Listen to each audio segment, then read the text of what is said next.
What's going on, guys? We are back again, breaking down another day of trading.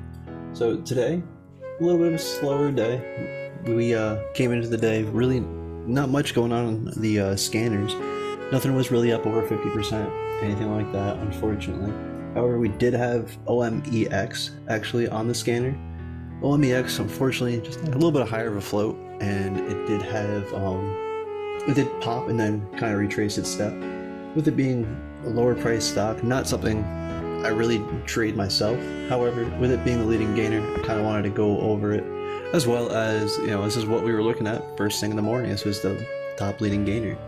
So very first thing we did is we saw that it came up and stopped at 137 mark here, which also happens to be a daily level on the daily chart, of course, as well as right at that 200 EMA. So we knew that we had a lot of resistance right there and that we could break to the upside.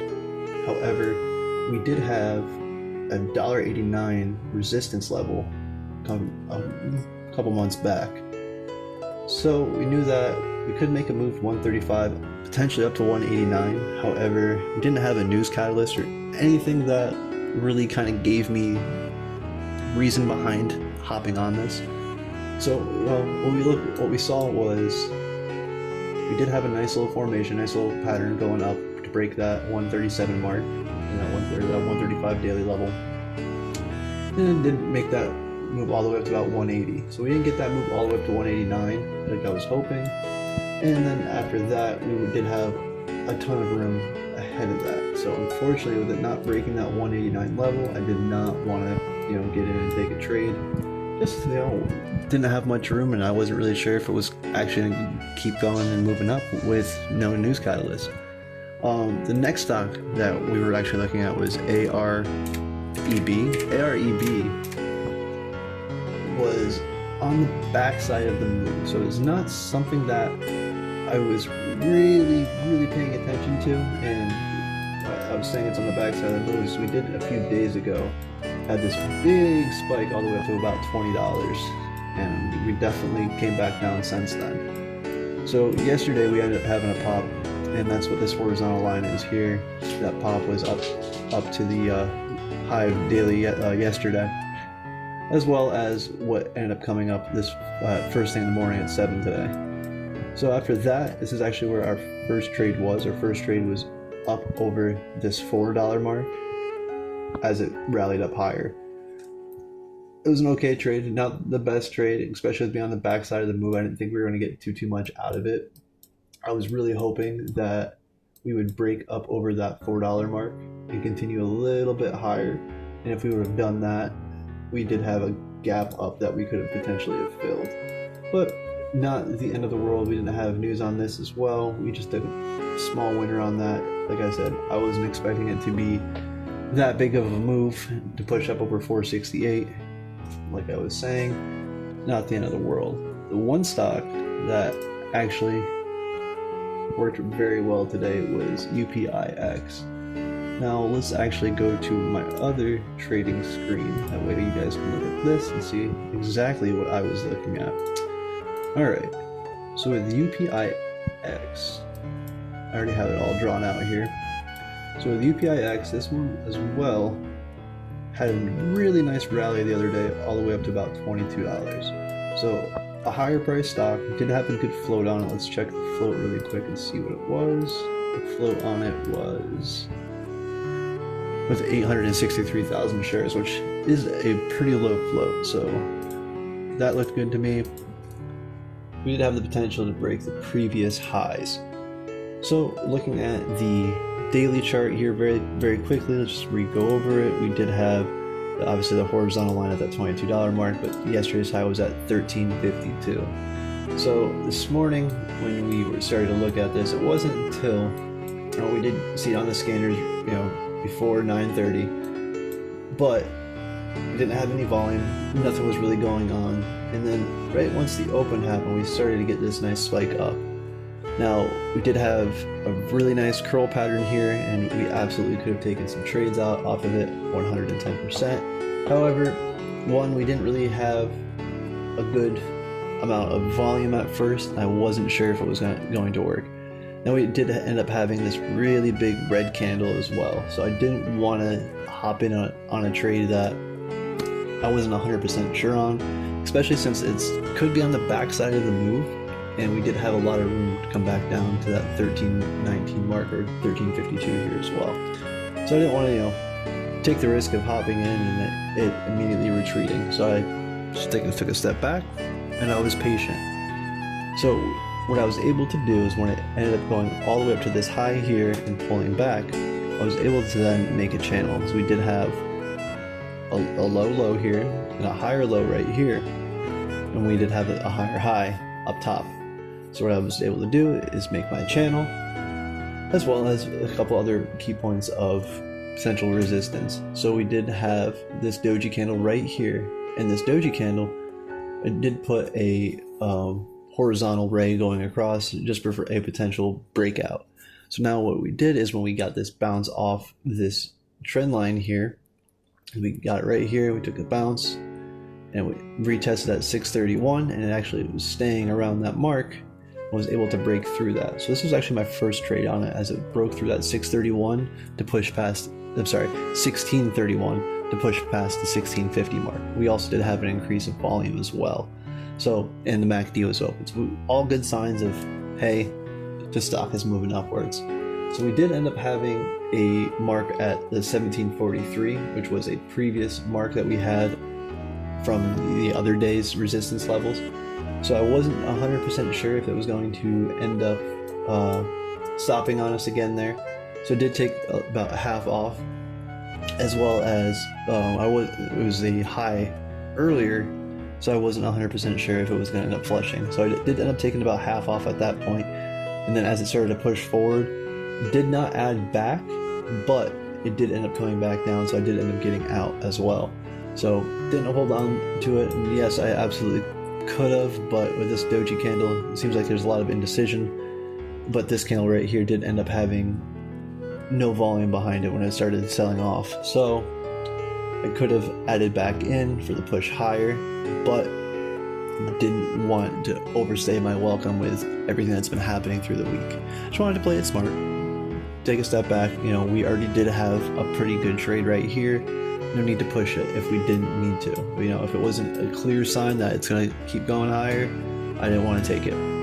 So this is when we started to look at it again, because it came up, came back down, pushed back up.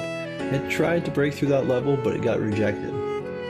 Alright, so when it got rejected, I did put on top of this doji candle here, this was a high at one point, and also the top of our channel, a horizontal line going across. It was also 18.7. Alright, so there we go. So nope, never mind on that last part. But as we went and broke through that 1887 mark again, is kind of when I took that trade to see if we can get up and push past it. I also wanted to take it at 1887 and not higher because I wanted to mitigate risk. Now, this is kind of an odd spot to take a trade because the MACD would have been negative. We're below this resistance line, pretty close to this top of the trend line here. But why did I end up taking it? The reason I ended up taking it is because if you look right here on the 5-minute chart, we had the first 5-minute candle to make a new high.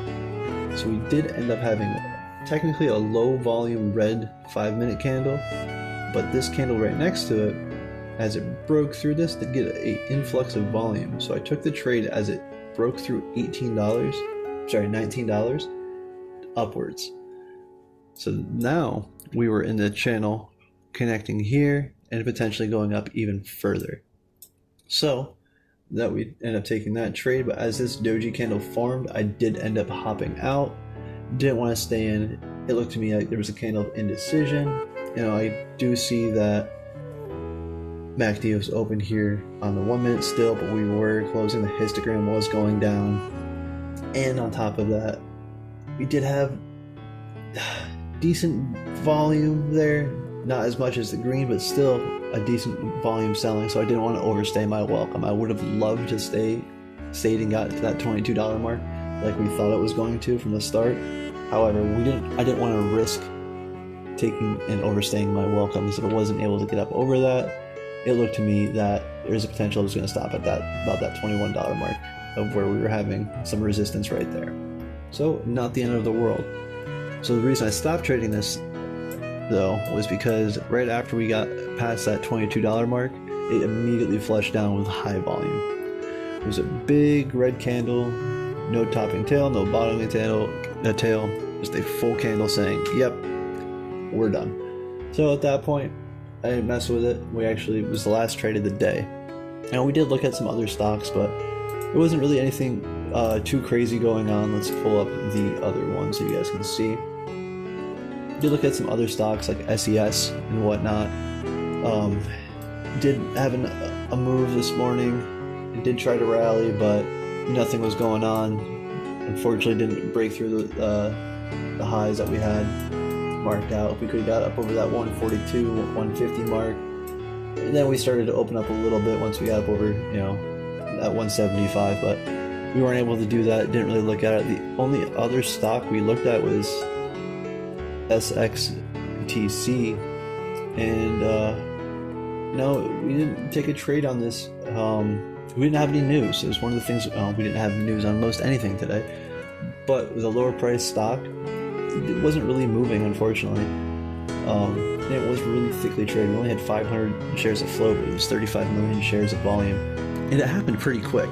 Now, let's just kind of break it down and go over it. That way you guys can see what I would have done if I were to have taken a trade on this. So first thing I would have done is came to the daily chart and looked at it. We did what I would have seen, that we were underneath the 200 EMA. We did have room all the way up to about $7, so did have a little bit of room. However, it does look like we have a little bit of resistance right here at that 250 mark. So potential resistance at 250, so I'll put that there. The reason being is we have this little flat spot, as well as the potential daily high of the other day being at, being at 319. So a little bit tighter room. So not something that we can get a big move on. Yeah, we can take a little bit bigger position, but I wasn't 100% sure. So when this stock popped up, I did look at it. We did have this nice move up here. It was a little bit of a pullback, and the trade I could have taken would have been a good trade. It was up over this 169 mark as it broke 169 going up towards 2, which would have been fantastic. However, didn't have really any volume at that point in time, so it's not a move I would have taken regardless of knowing it would have went up or not. So no real volume here. The only trade that I would have taken as it broke up over this $2 mark, took this one, as it broke over this $2 mark, and we had this 1 minute candle to make a new high over the other, right at $2. As it broke that, would have taken that trade, and that would have been absolutely wonderful. And that would have been probably the one clean trade. Fortunately, immediately after that, it was just topping tail, topping tail, and topping tail. I'm surprised it kept going higher.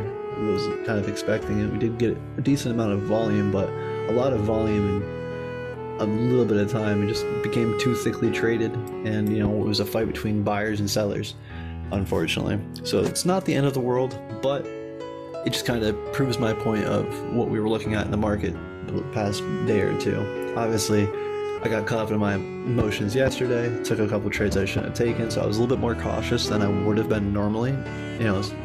Sure, I probably would have taken this trade if I saw this influx of volume and we weren't looking at another stock. I absolutely would have, and I probably would have jumped on it and been happy. However, today I took a step back, not because I had a big red day yesterday. No, it was a green day still. It was a small green day. And those things, get to me, unfortunately. I want to make sure that I stay in the green and I stay doing the correct things over and over and over and over again. Kind of put myself in a little timeout and saying you have to sit back and just watch, which sometimes is annoying, but is good. That way, you get your head back on straight. But, that was pretty much it for today, guys. Really a slow-moving day. We do have some stocks moving now, like JagX and whatnot, but nothing that we're going to be trading. We're done for the day for sure. But I think that's going to be it for us today, guys. Thanks for watching. I really appreciate it. Please, if you can, like, subscribe, and hit the notification bell. It helps so much. This is a brand new growing channel. It would mean the world for me if you guys could do that. Thank you so much. We'll see you again on Monday.